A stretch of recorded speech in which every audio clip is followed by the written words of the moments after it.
Hello Year 4, today in English we're going to be creating our own don't poem inspired by Michael Rosen's don't poem. So today I'm going to focus on this part of the poem and I'm going to think of my own rhyming pairs. So a rhyming pair is two words that rhyme. So for example, in Michael Rosen's poem it says, "Don't put toffee in my coffee." So the rhyming pairs be toffee and coffee. Then it says, "Don't pour gravy on the baby." So my rhyming pairs would be gravy and baby.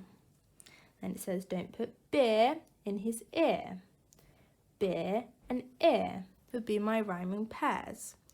So I'm going to use Michael Rosen's poem to create my own don't poem. So for example, instead of writing toffee and coffee, I could write "Don't spill tea over me," because tea and me would be my rhyming pairs. So if I didn't want to use the word tea and me, I could do "Don't spill tea over the bee." You can use any word that rhymes. Remember, it's a nonsense poem, so it doesn't need to make sense and it can be a little bit silly. And if I look at the next one, it says, "Don't pour gravy on the baby." So I could write, "Don't pour," could be anything. "Don't pour jam."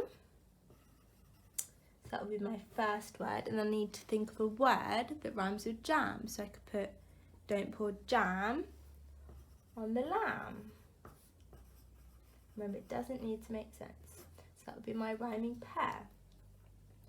And then the next one I could do says, "Don't put beer in his ear."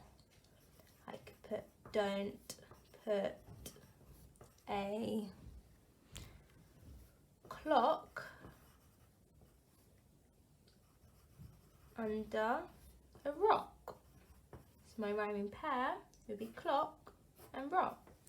And then lastly it says, "Don't stick your toes up his nose."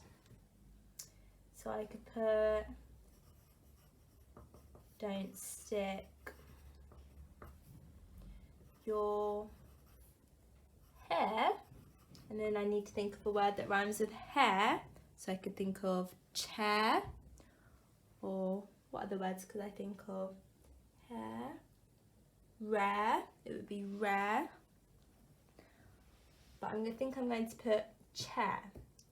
So "Don't stick your hair on the chair."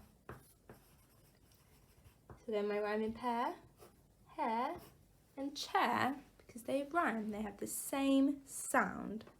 Okay, so I've just done one example for you, but I want you to write your own don't poem. So have a look at the whole poem and have a think of some rhyming pairs that you could use to create your own don't poem. Let us know how you get on.